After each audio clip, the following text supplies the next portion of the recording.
Hi. That's just still on. I think closed already today. But it's the partial credit is due to 159.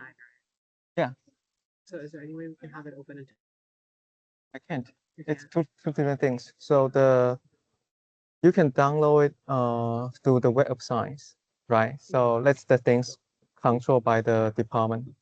And then the partial code is actually purely the things I do for the students. So there are two different systems. So there's no way I can go there and then reopen it. Yeah. Yeah. Hi. Yeah. I sent About about question one. uh-huh. Okay. Um, Of course. I sent the email at a bad time. It was like a Sunday, early in the morning. I may So actually miss it. I got too many email. Yeah. okay. So So that's okay, but it's just that I think I'm confused on. I understand the concept of using KA times KE to equal KW to find just kind of the to understand the concept of whether you're gauging if a substance is acidic or basic. But I realized when I was looking at, I got the answer wrong and it showed me like how to work it out, that it doesn't use it for acidic properties, only for basic properties. And then maybe you also, can just show me that, then we can just discuss it. Yeah, because sometimes I need to see what you see. Yeah, so I can just give some meaningful comments. Yeah. Mhm.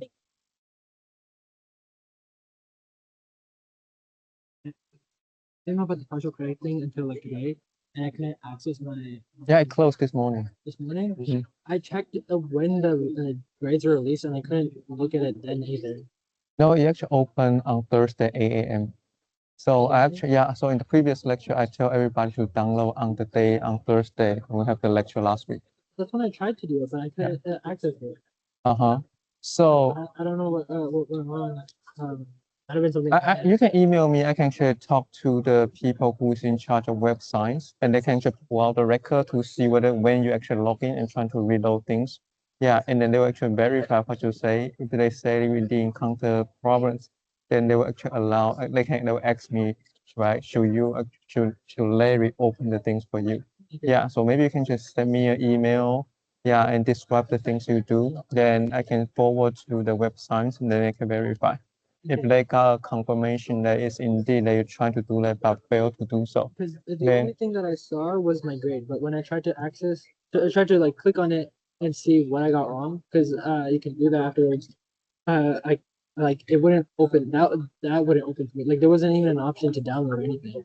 yeah, so That's what I'm saying. yeah, let's kind of the beyond my capability to give you a meaningful answer, right? Okay, okay. Because I never actually have a control over that system. Yeah, I will explain it a little bit more, so maybe actually address your concern, and I will say if you encounter problem, then what you should do afterwards. Okay. Mhm. Mhm.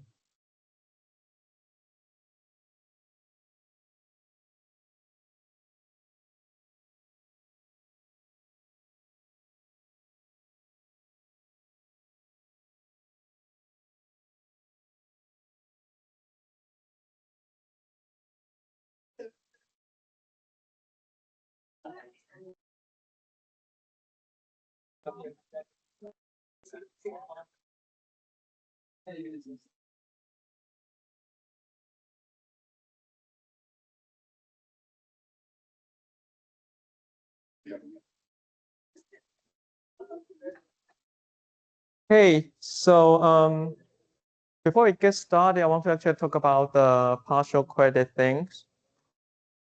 So if you go online to the Teams, you should be able to see this in the channel as the assignment.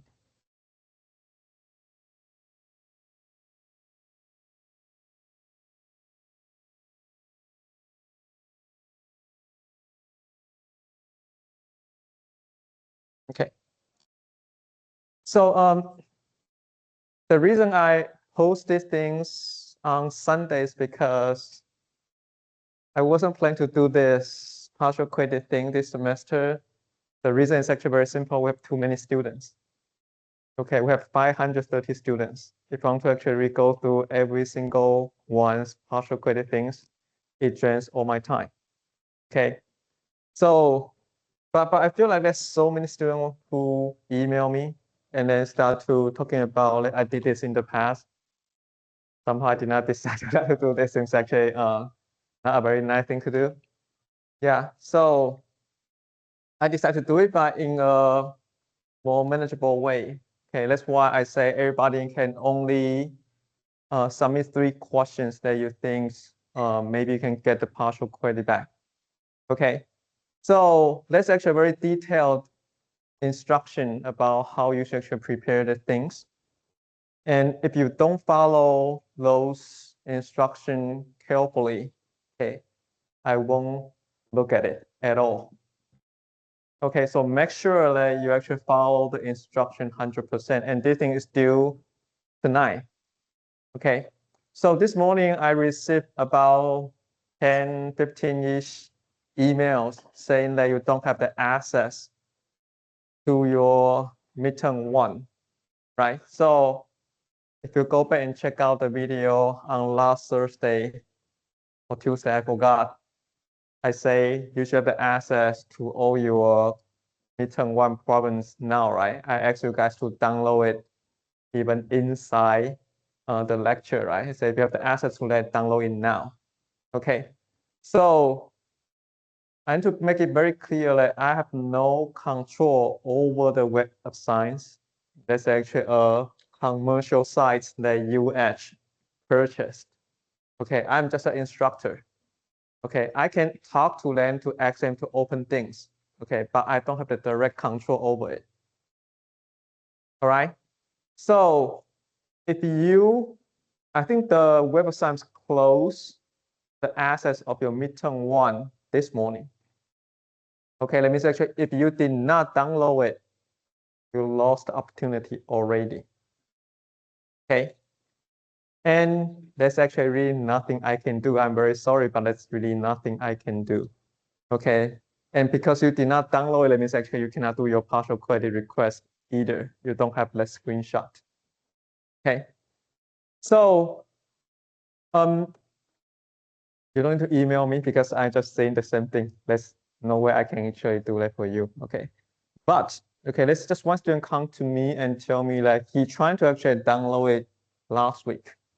Okay, but somehow he encountered difficulty. Okay, if that is you, then you can just send me an email. Okay, then I will forward the email to the Web of Science. They are going to go back to the log to check, okay, when do you actually log in? When do you try to download the stuff? Okay, and then they may be able to see, okay, what the reason is that you can actually download it. But I don't think that's actually the majority of us, okay, should be able to download it, I think. Okay, but if let's indeed you encounter some technical difficulties, the only thing I can do is actually forward your case to Web of Science so they can just take a look. If they're verified, and then I will say, okay, I will ask them to actually send me the student's midterm 1. Okay, after they verify it, then I will just send it to the student. Okay, but a lot of things need to actually happen before the deadline. Okay, so there's something that I will never be able to change. Okay, I'm a person who complies all the regulations strictly. Okay, whatever actually state in the syllabus, that's my answer. Okay, if I say it is due tonight, then it is due tonight. Okay, so there's actually a rare case I will accept the late turn-in of anything. Okay, in my memory, I never actually do that. Okay. Yeah, so you don't need to even bother to try it because it's not going to work. Okay, so but I do think that I provide enough time and then enough prior knowledge for you to do things. Okay, so I guess if you come to the lectures, in-person lectures, I always make all this announcement in the in-person lectures. Okay, so you can actually receive those information right away. Okay, so I do encourage students to actually come to the in-person lecture because, you know, if a question, you can just ask me, I give you the answer, okay, right away. Okay, so for this, make sure you actually upload it, follow the instruction carefully. Okay, and there's actually a few students who recently actually come to my office hour. Okay, and then start to discuss with me about their study plan. Okay. So I think my method works. Okay. So after almost a decade of experiment, I think the current way I teach works. Okay. So all I can say is actually follow the lead. Okay. Remember on the first lecture, I say the only thing I want to achieve for this class is to get the grade that you want. Okay, I don't want you to become a chemistry expert. I don't expect that. Okay, because most of you is actually not chemistry major at all. Okay, yeah, unless you have, so passionate about chemistry, then it's different story, right? Then I can give you some other special guidance how you can actually really excel in chemistry. Okay, otherwise, the main goal of this teaching is really to let you understand chemistry quantitatively, right? So how you can actually interpret the question in a meaningful way, okay? And really actually get you master with your calculators. Okay, so that's actually the goal. Okay, so this is actually another thing that's extra. I'm trying to help you, okay, to improve your grade. Okay, so trying to actually grasp all the possibility that can actually improve your grade. Okay. So this actually one thing I want to really point out. The other things that require much less effort, but to be critically important for you is this teamwork credit. Okay, there are 2 points to your final grade. Okay, so you can consider, so every single questions in your midterms will contribute 0.88 point to your final grade. Okay, so this one, you just do the survey, you got 2 points to your final grade. So it's huge. Okay, so make sure you do this by Thursday. Okay, Thursday midnight. All right. So these are the 2 things you can actually help to improve your grade. Okay, so make sure you don't miss the opportunity to do so. Okay. And then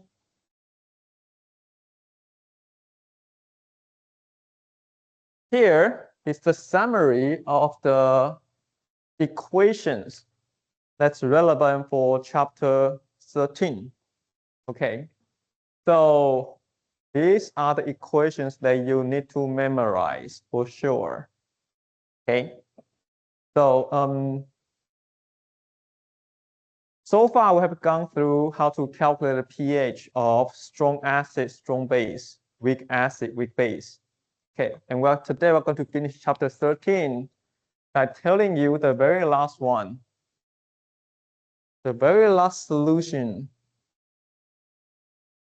for Chem2 is this. Okay, if you have a buffer solution, okay, how do we calculate the pH of a buffer? Okay, so those are the things that we need to discuss today. Okay. So before I actually go into all these important things, any questions? We good? Okay.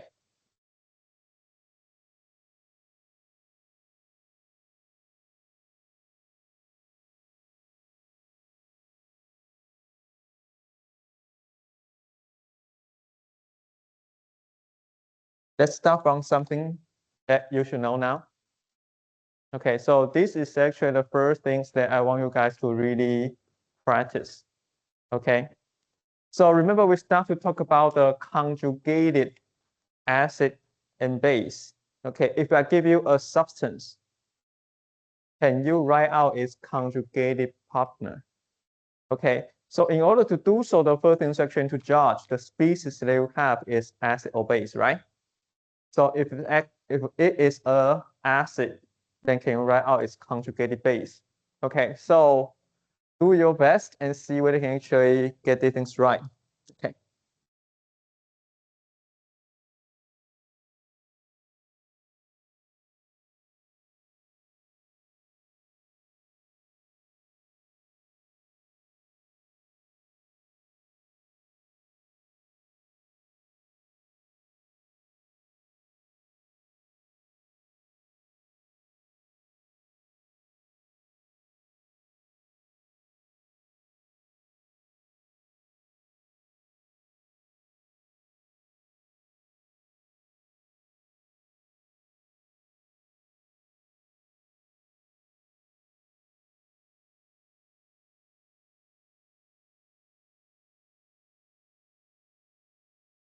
another thing I want to actually mention is that if you want to discuss with your friends, that's totally fine.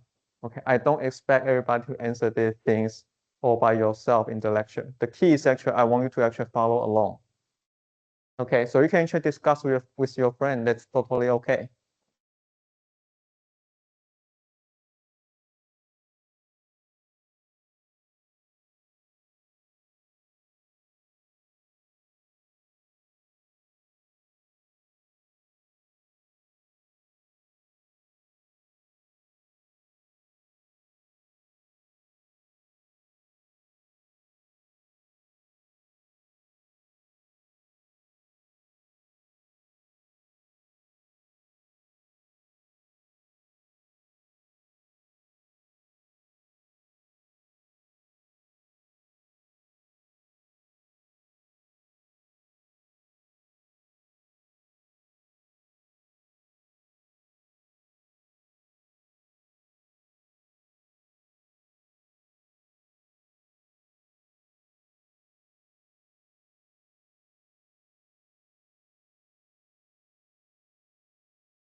Okay, so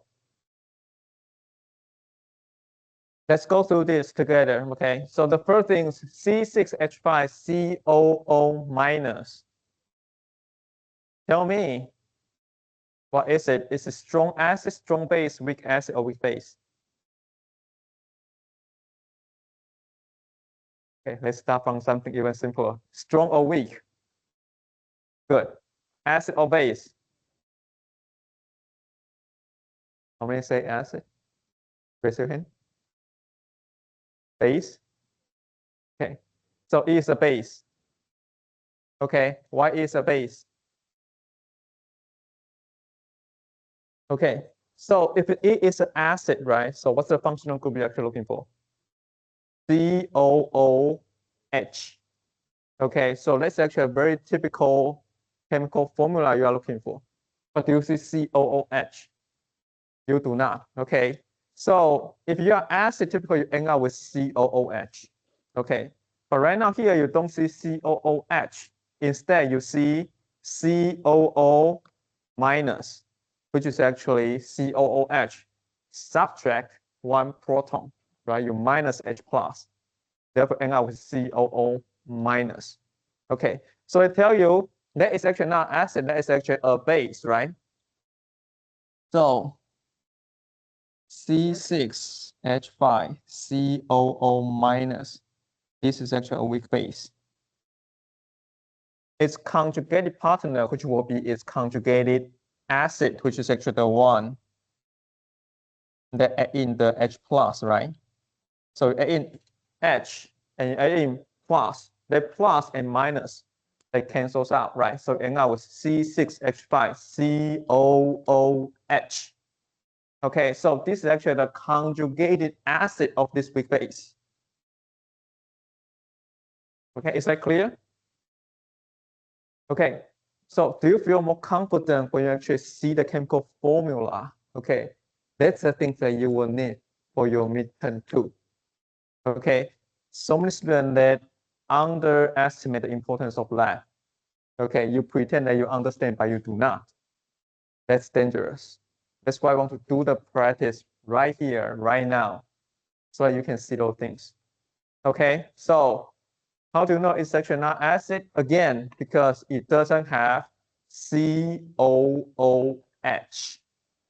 Okay, so that tells you it's actually a weak base. Therefore, you should know to write out its conjugated base, conjugated acid, which means you add in H plus, right? That's why you have the H here, plus, and one minus that cancels out. That's why the conjugate acid now become neutral. All right. Second, CO3 2 minus. Okay, now tells me, is it strong or weak? Weak. Acid or base? Good. It's a weak base.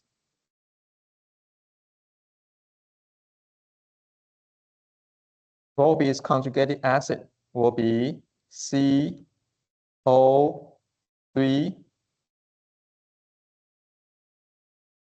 Then what? You need to put the H, right? Then you put minus. Okay. So typically you won't write this way. You will write HCO3 minus. Okay. So that will be the conjugated acid of this species. Any questions for the things I just wrote? We're fine? Okay. What if I write this?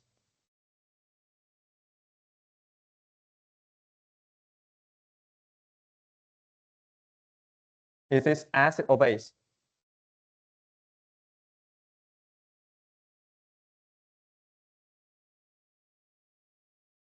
Things become actually a little bit confused or confusing. Okay. When a molecule can release 2 protons. Okay, so all the things we discussed in the past is only single proton, right? So you add in H plus, it becomes neutral. Okay, so 1 proton, then you're done. Very clear conjugated acid and base relationship. Okay, this guy is actually very interesting because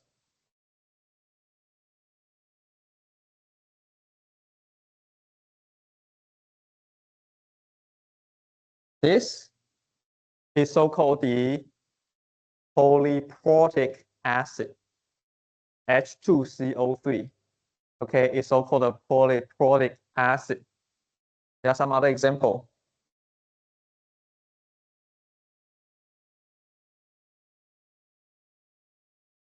Okay, so this kind of acid, they can release more than 1 protons. Okay, and it will make it look strange. Sometimes difficult to say it's actually acid or base because it can serve as both. Okay, example. We know this is actually a weak acid. So if you remove one of the proton, then you have HCO3 minus, right? So this will be the conjugated base of this acid. Okay, however, this guy can actually further remove another proton.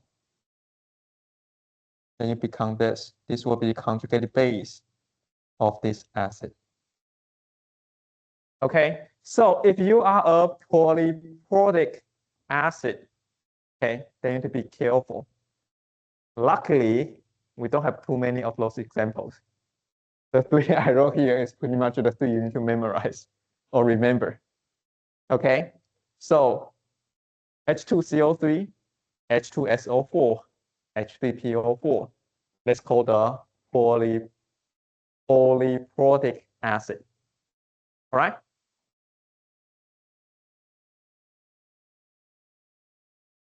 Okay, next one.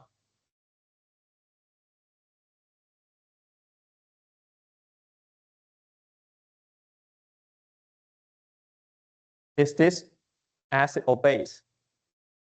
Base, a weak base, right? Amine, I keep emphasizing amine is actually a critical species you need to actually recognize, right? So this is actually a weak base. Therefore, you know, to actually write out is conjugated acid, which you add in H plus, right? They will give you C2H5, NH3 plus. This will be conjugated acid of this weak base. All right? Everybody fine with this? Okay, very last one. HBr is a strong acid. Okay, so its conjugated base will be simply you remove the H plus, right? And Br minus will be its conjugated base. Is that clear? Okay, so this type of question will definitely show up, okay, in the quiz. Okay, but I think it will show up in your homework as well. Okay, and one of your exam will have some question like this. Okay, so you need to really know how to write out its conjugated partner. Okay, and later on in today's lecture, you will see why do you think it's actually so important?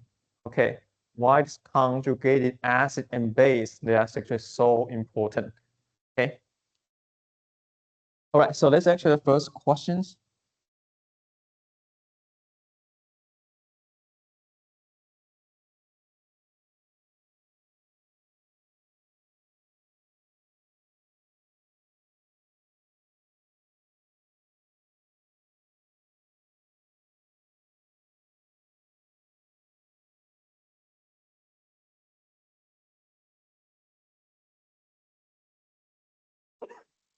Okay, second question is summarize the things that we have learned. Okay. So today, if you have a strong acid, SA, or weak acid, WA, what are the equations that you will need to use to calculate the pH?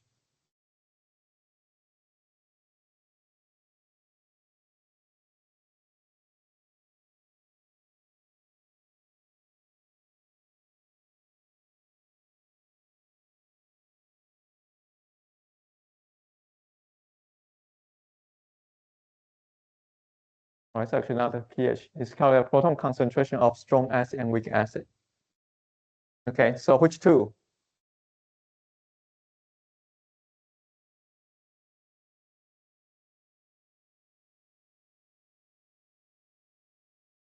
What's the equations?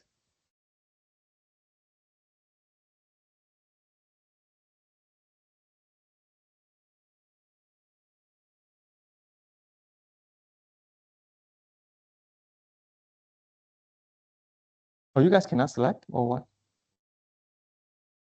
That doesn't update somehow. Okay, the answer will be for the strong acid, it will be 1. For the weak acid, it will be 2. Okay, 1 and 2. Why do I need to actually mention this? Because all the question you encounter for this chapter is actually asking you to calculate the pH, right?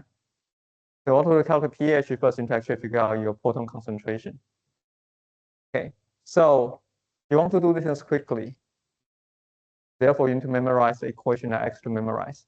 Okay, so remember in the beginning, I say I summarize how to calculate the pH for different solution.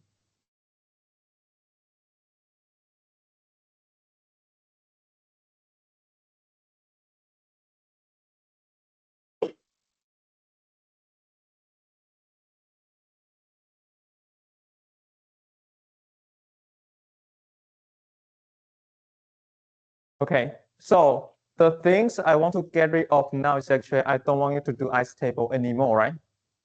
So I want you to actually be able to tell you have strong acid, strong base, weak acid, or weak base right away. Every time you see the questions, right?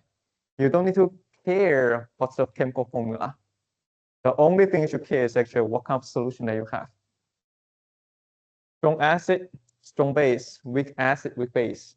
4 equations, very straightforward. Okay, that's the things that you need to actually prepare yourself. Okay.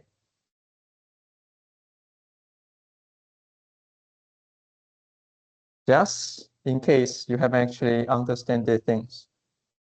Okay, so on the lecture last week, we say because strong acid is a acid that will dissociate 100%. Therefore, whatever concentration will assign to your strong acid, there will be a concentration for the proton concentration, assuming that your strong acid is a monoprotic acid, meaning they only dissociate 1 proton once 1 acid molecule got dissociated.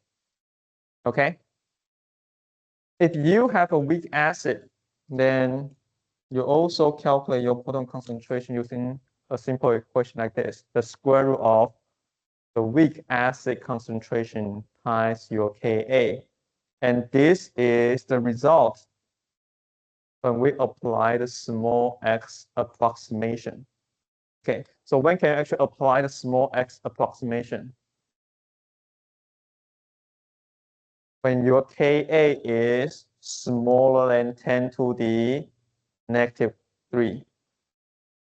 Okay, so if you don't understand what I say, that means actually you haven't actually mastered this yet. You need to. Okay, so if your Ka is smaller than 10 to the negative 3, then you can just plug in all the numbers in that equation to get the proton concentration. Okay, and after that, you can put the negative log of the proton concentration to get your pH. Okay, so it's actually very straightforward. Okay. When you switch to the perspective of base, then you should always do the same calculation, but you need to replace your H plus with OH minus. Okay, so for the strong base, the OH minus concentration will equal to your strong base concentration. For the weak base, then the OH minus concentration equals square root of weak base concentration times your Kb. Again, this is actually the result of small x approximation, which will only be true when your Kb is smaller than 10 to the negative 3. All right?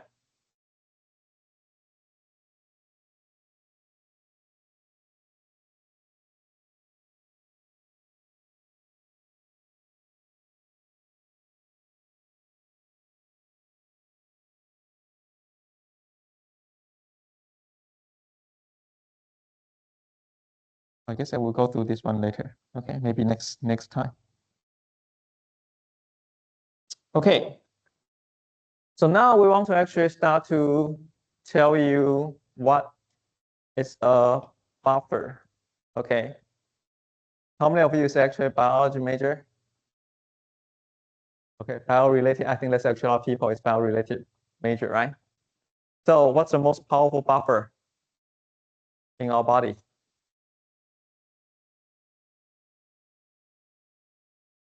Your blood.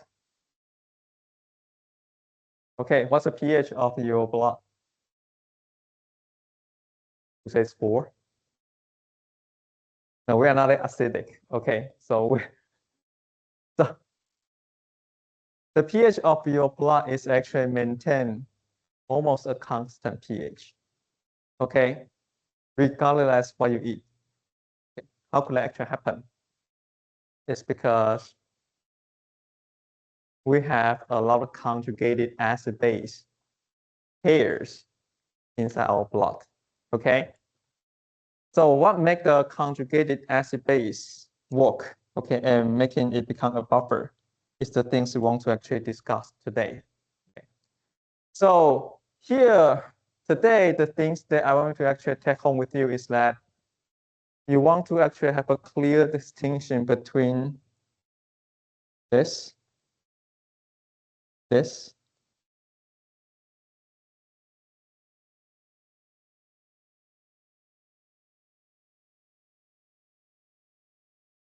okay, so I guess this things was never stated clearly in your textbook or in any videos that you ever see. Okay, but you need to actually have a clear distinction between the 4 different species. Okay, this is proton, right? You can consider it as the product of a strong acid. Okay. On the other hand, OH minus will be a strong product of the strong base. Okay. So why do I want to emphasize this? Okay, if there is some species that generate H plus only, okay, or OH minus only, okay, the mindset they have is that I am the king. Okay, so what's the character of king? I want to kill anyone that disobey me.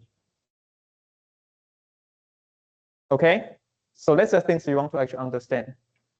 It means if you have H plus inside your solution, will it allow the existence of any base regardless is strong or weak? It won't. Okay, the mindset H plus has is that either you die or I die. Okay, I will kill you with all my might. That's the mindset that it has. Okay, for example,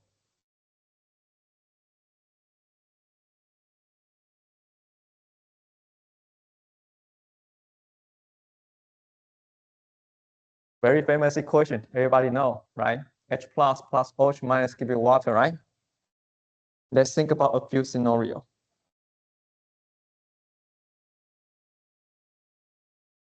Okay, so we use this ice table to specify the initial conditions. Let's say I have 2 more of H plus, 1 more of OH minus. What's going to happen?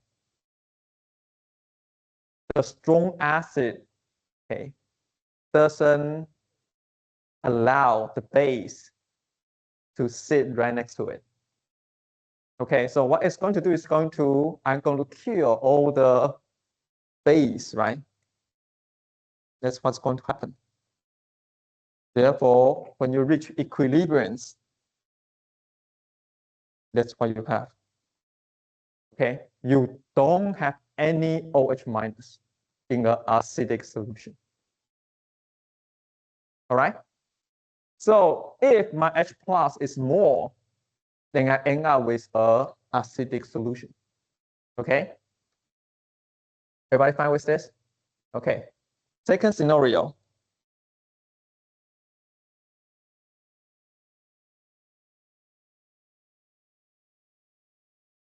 If I have this, I have one end of H plus and 2 end of OH minus.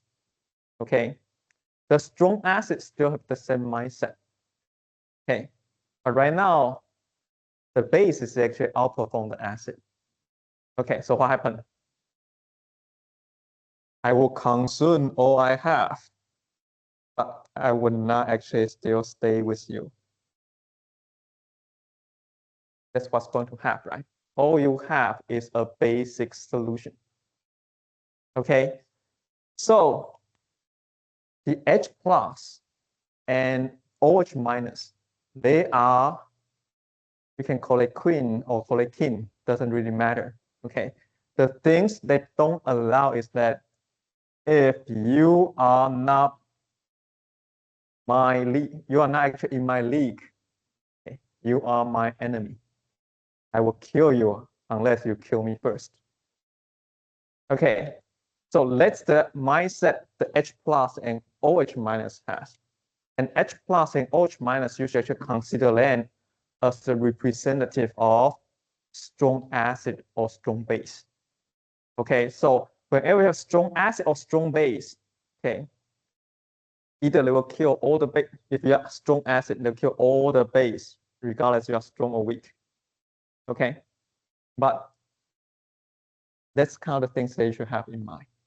Okay, everybody still with me? Okay, now things are actually going to get more interesting now.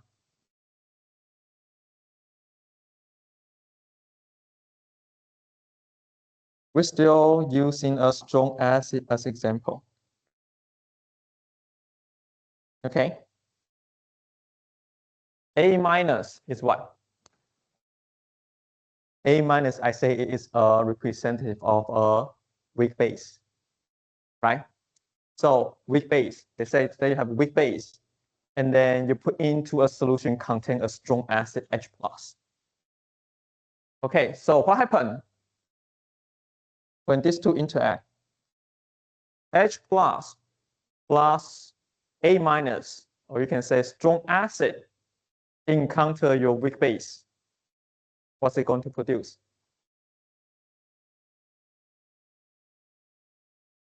Would anyone guess this? Or maybe? What should I write here? HA, right?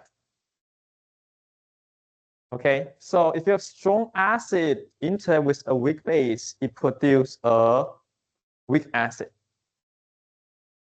Okay. Now we want to do some thought experiment. Let's say you start with 2 ends of strong acid, one end of weak base. Under this case, you should expect that this to happen, right? Because your strong acid will kill all the bases, regardless it's actually strong or weak, right? Since actually you have more strong acid, then all your weak base will be consumed. Then you end up with 1MH plus. You don't have any weak base. You have 1N weak acid. Okay, everybody follow this? So far, so good? Okay. Now I want you to actually tell me, under this condition, do I have strong acid solution or weak acid solution?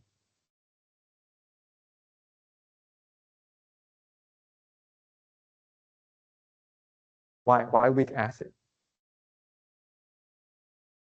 Why?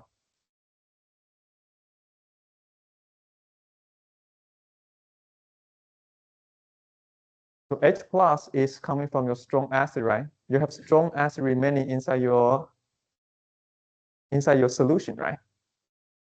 Yeah. So what makes this solution? What dictates the pH of your solution? Will it be actually your strong acid or weak acid? Strong. Okay, definitely strong because you have one end of H plus, right? When we say weak acid, is that the weak acid is going to dissociate itself a little bit to produce a little bit H plus. It's the H plus that decide the pH of your solution, right? So right now you have a bunch of strong acid produce a bunch of H plus. You have a bunch of weak acid which will produce a very little amount of H plus. Okay, so it's very clear that it's actually your strong acid is going to dictate the pH of the solution. Okay, so if you have a mixture of strong acid and weak acid, forget about the weak acid.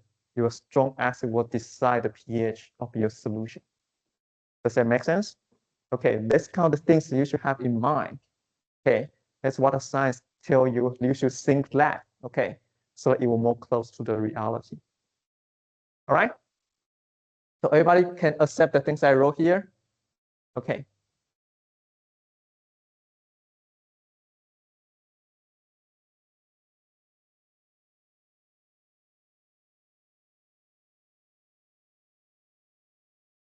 Okay, now we actually change the condition a little bit more. Right now, we have more weak base. Okay, then your strong acid. Okay, what's going to happen is that strong acid will still do its things, right? How to kill all the bases. Okay, but only can kill them much until I consume all myself. So you end up with what? You don't have strong acid anymore, right? You have your weak base. You have your weak acid. Okay?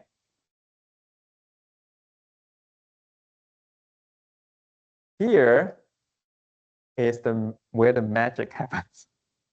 Okay. What's inside your solution?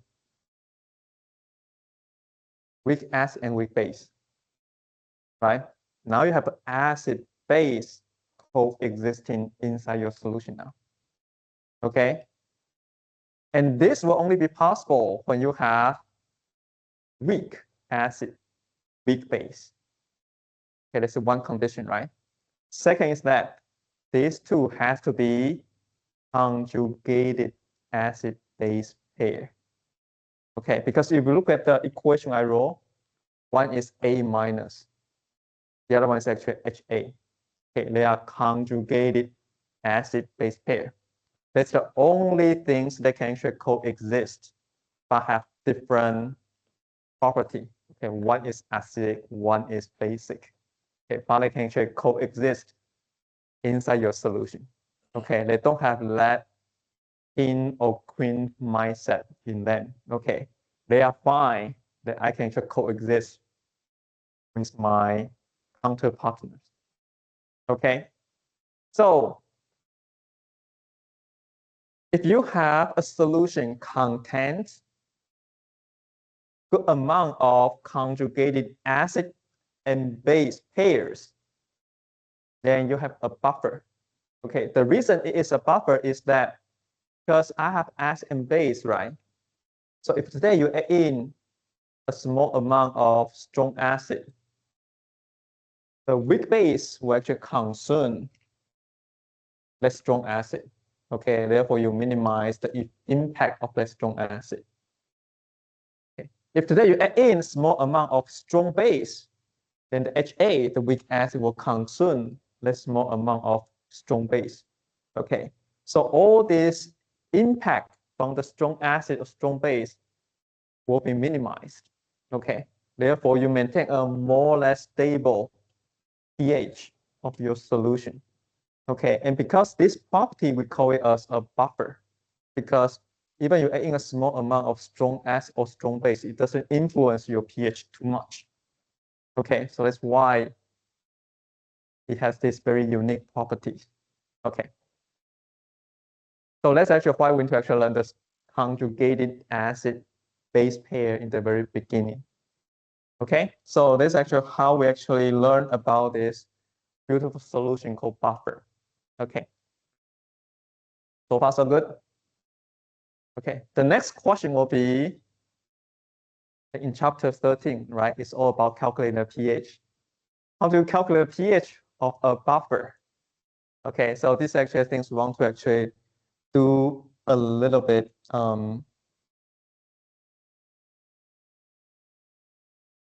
We need to actually go back to the chapter 12.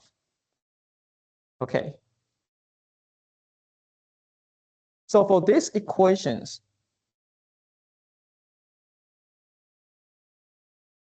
okay, I can write H plus A minus give me HA, right?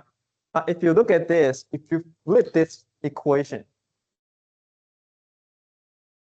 you will become HA dissociate become H plus and then A minus, right? I just flip the equations. Okay, so once we flip the equations, then suddenly we feel like, okay, then I know how to write my equilibrium constant Ka, right?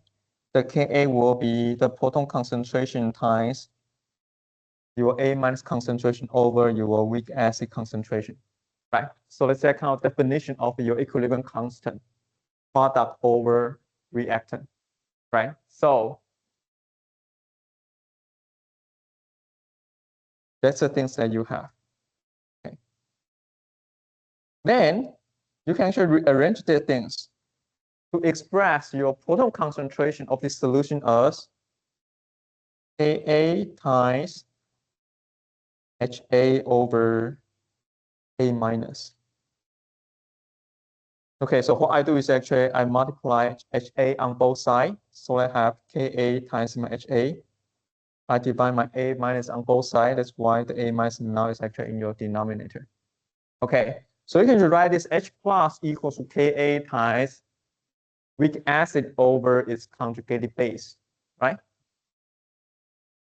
Once you have this, then you take the negative log of this. Therefore, you have negative log H plus concentration equals to negative log Ka plus negative log HA over A minus. This is the definition of pH. That is the definition of pKa minus log weak acid over its conjugated base. This is the equation that you need to actually memorize to calculate the pH of a buffer solution. Okay, so pH equals to pKa minus, okay, make sure you remember the things right, minus log weak acid over its conjugated base concentration. Okay. All the things I highlight there has to be arranged in this specific way.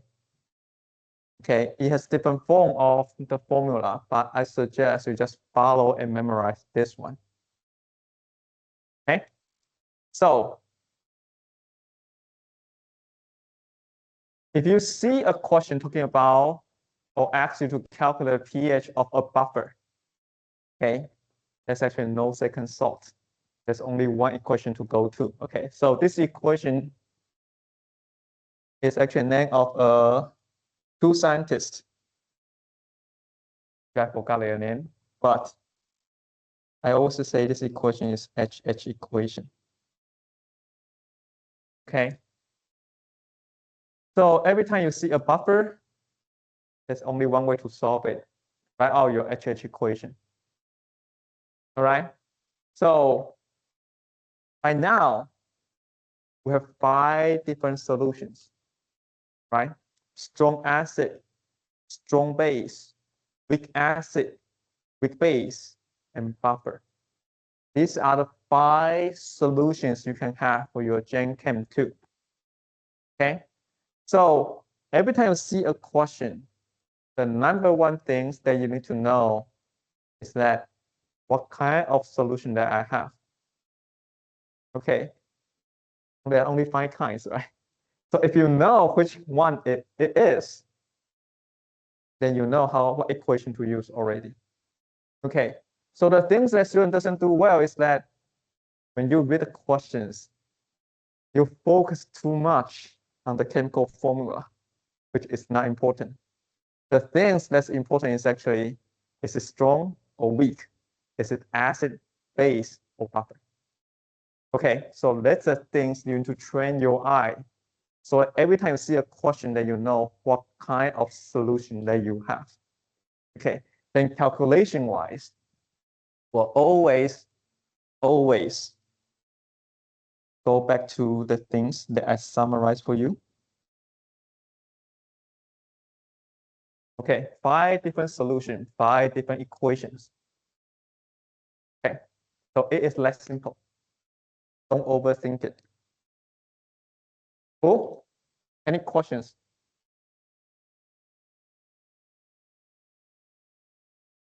Yeah, very good questions, right? What is the features that you should know that you have a buffer?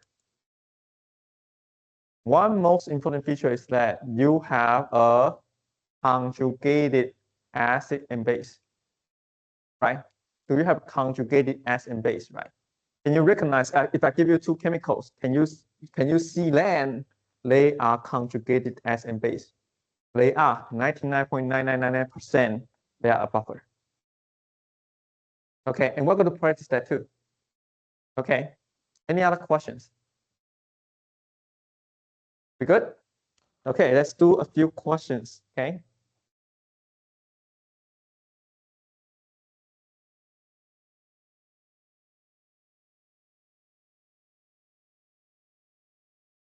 So this question says, calculate the pH when 0.99 gram of C6H5COONA, formula weight is 144.1 gram per mole, is added to 32 ml of 0.5 m benzoic acid C6H5COOH.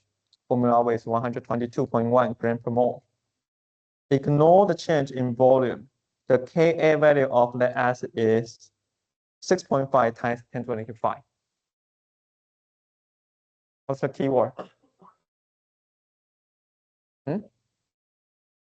What's the keyword?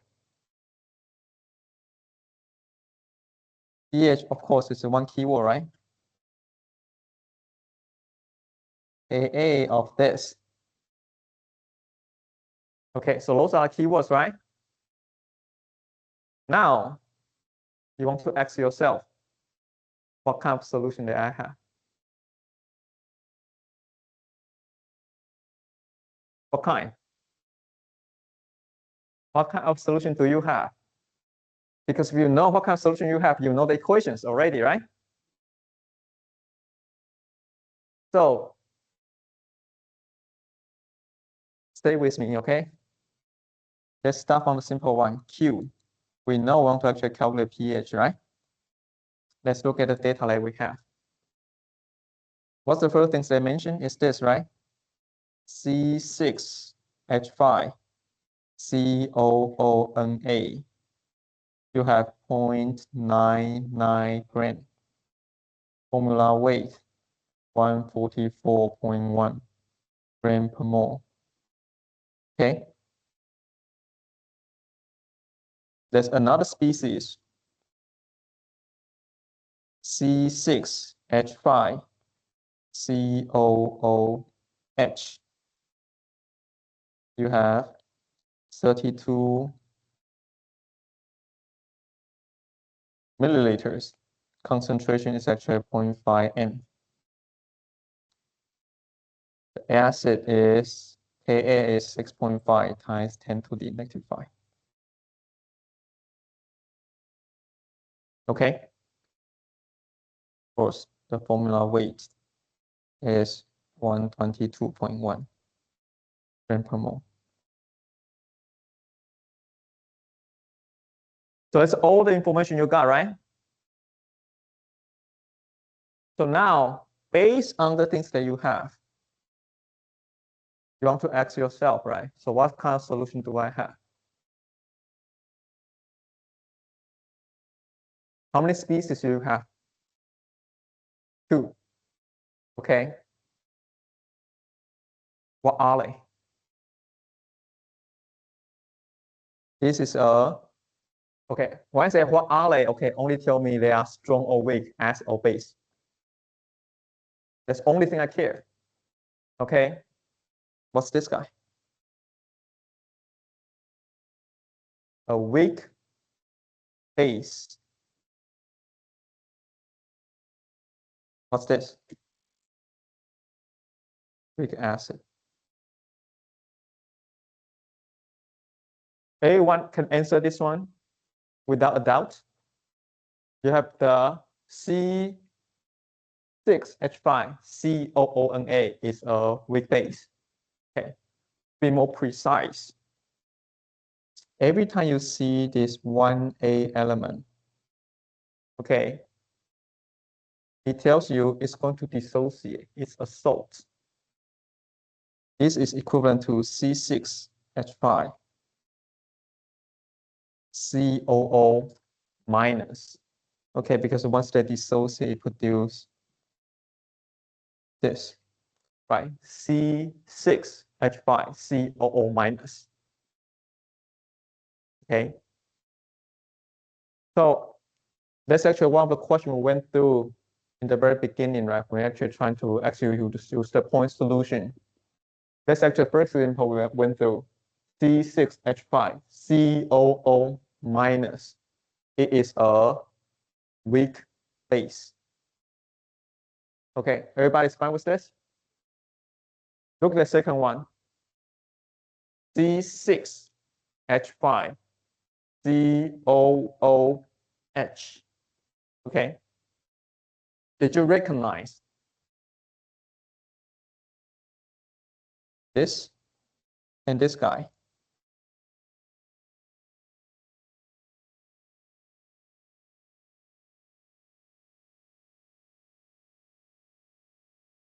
They are conjugated acid and base pair. You see that? Okay, I want you to see that. Because in a solution, you have conjugated acid and base coexisting. You have a buffer. Okay, so if you have a buffer, HH equation, pH equals to pKa, negative log, weak acid concentration over weak base concentration, then you're done. Okay, so let's say things that you want to become an expert. Can you see you have a conjugated acid-base pair? Everybody can follow this? How many of you still have problem? We can practice a few more. So the problem will be you cannot recognize it's a conjugated acid-base pair.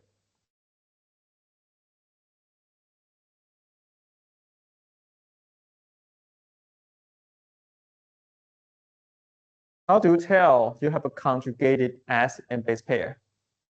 It's that the two species, the differences between the two species is simply H plus. Okay, so there's actually a difference between conjugate acid base pair, right? Because I guess we always write this and that. The difference between the two is actually H plus, right? This one has the H plus, then more than this. That's the things that you want to train your eye to see. Okay, so if you look at these two, you should realize that they look actually quite similar, right? They all start from C6H5, and one is COOH, and the other one is actually COO minus, right? So the difference between the two is actually simply a H plus. Therefore, you know this two is conjugated acid base pair. Okay, where the acid is the one with COOH, right? The base is actually COO minus. Okay, so once you see these two things show up at the same time in the same solution, you have a buffer. Okay, does that make it more clear? Okay. Then, since you have a buffer, right? pH is simply pKa minus log with acid over base concentration. Okay. Do you have Ka? It's this guy, right? Therefore, you know your first term is negative log 6.5 times 10 to the negative 5. That's your pKa. Okay, so this is that. Then minus log. What's the weak acid concentration? Who is your weak acid? C6H5, COOH, right? What's the concentration of that? 0.5, right? So just put 0.5. What's your base concentration? Do you have the concentration of your base? You don't, right? But you do have the mass of the base, right? So to calculate the concentration of your base, you need what? You always use the molarity, meaning that you need to calculate the mole of your solute over the volume of your solution in liters, right? The mole of your solute will be the mass of your solute divided by its formula weight. The mass is 0.99 gram. Formula weight is 144.1. That's how many moles that you have. What's the volume of your solution? 32, right? But that's in milliliter, right? So I'm going to divide it by 1,000. Okay, so by doing that, you can calculate the concentration of your weak base, which will equals to 0.2147. Then put it in 0.2147. By doing this, you'll be able to calculate the first term is 4.1871. Second term will be 0.3671. Therefore, end up with the pH equals to 3.82. Okay. Any questions?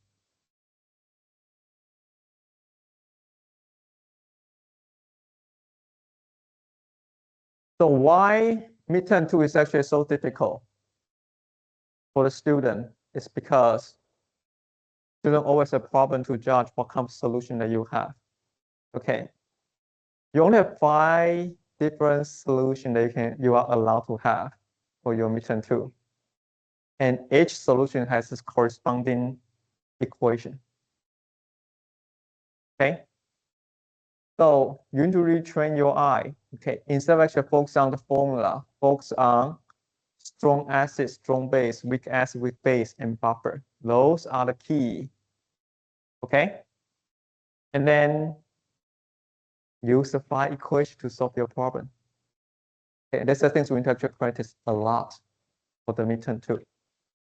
All right? Let's go to another questions. This actually become more and more interesting. Okay, so this question says, a buffer consists of 0.49 m KHNO3 and 0.42 m K2CO3. Given the K value of H2CO3 are Ka1 equals to 4.5 times 10 to the 7, Ka2 equals to 4.7 times 10 to the negative 11. Calculate the pH for this buffer. What are the keyword here? Yes, buffer. Buffer, therefore HH equation, right? pH equals to pKa negative log acid over base concentration, right? That's the equation that you know you need to use. Okay. So let's do this Q quickly. pH of a buffer.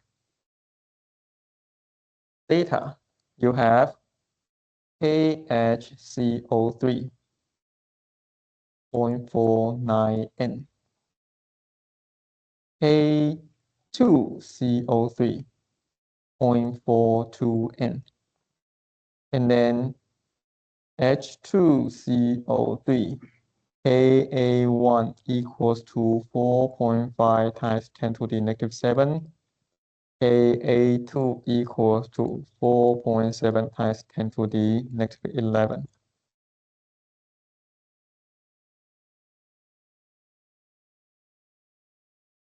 Okay.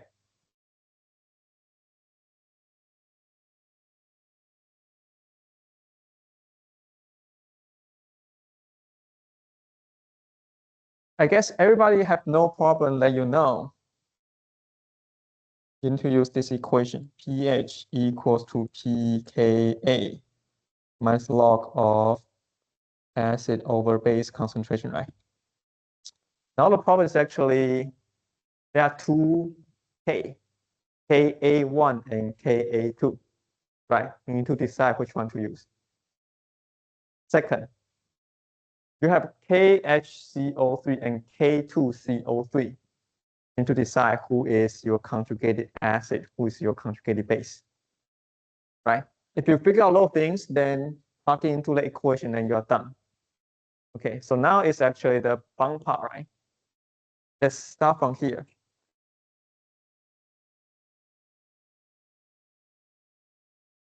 This is your HA or A minus. The KHCO3, is that your HA or A minus? HA, okay. Then this will make it become A minus. How many of you is confident with this assignment? How many still feel confused? You don't know, let's actually the correct assignment. Everybody know how to assign this? I want to make sure it's really true, okay? So just in case, every time you see this sodium and potassium, okay, all you need to know is actually they are going to dissociate, right? So this guy is equivalent to HCO3 minus. The second will be CO3, 2 minus. Okay, and then if you compare the two, the top one has one more proton than the bottom one. Okay, which make the top one become your HA, the bottom one become your A minus. Okay, is that clear? Everybody follow this? Any questions? So this means HA is 0.49, A minus is actually 0.42, right? So you already solved the second term of the pH calculation. Okay. Now you have Ka1 and Ka2, right? Which one should you use?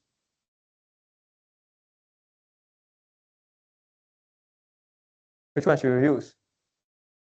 Pick the right one and you get it 100%. Pick the wrong one, you get nothing. Right? So which one should you pick?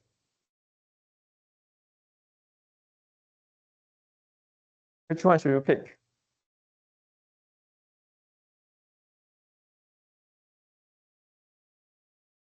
Okay, so the Ka has to be the one that connect the conjugated acid and base. Okay, so what I mean by that is this is H2CO3, right? When things dissociate, they dissociate stepwise. Okay, that means actually you will do this plus HCO3 minus. This will be your Ka1, meaning the first dissociation step. Okay? What's your Ka2? Ka2 is actually this guy. It undergoes another dissociation, which produces another proton, then produce its conjugated base. Okay, so this is actually what Ka2 means. Okay. Everybody fine with this? Okay, so this is actually very specific things that you should know when you have a polyprotic acid, meaning one molecule can dissociate more than one protons. Okay, so we give you 3 examples, right? H2CO3, H2SO4, H3PO4. Okay, so this is actually very standard things that you need to actually realize. So which K should you actually pick? It has to be a K that have your conjugated acid base pair show up in the same equation. Okay, so what's the species that you have? The base is what? This guy, right? The S is that guy. Okay, so it is actually Ka2 that contains both species. Okay, therefore you know here should be negative log of your Ka2, 4.7 times 10 to the negative 11. Okay, by doing leg calculations, you should be able to write out the first term is 10.33, the second term is 0.067. Therefore, you can calculate the pH as a value of 10.26. Okay. The difficulty of this question is actually very high for students. The main reason is that when students see this question, when they see 2 Kas, they don't know what it means, right? So the things I want to emphasize today is that if you encounter this so-called polyprotic acid, meaning that one acid molecule can dissociate more than one protons, okay? This dissociation is a stepwise process, okay?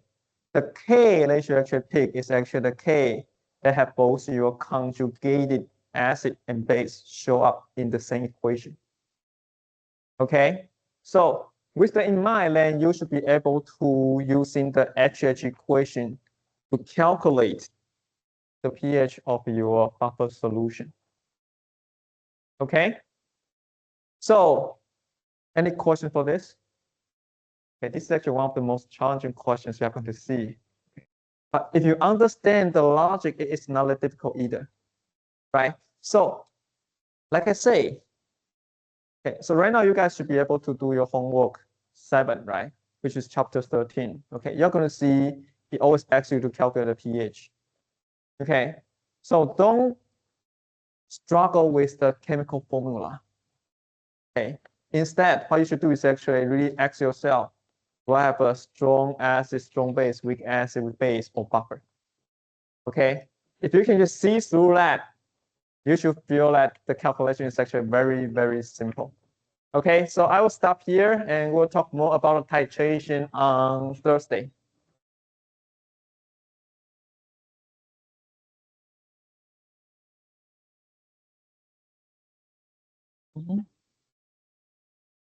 But they're mostly like conceptual and not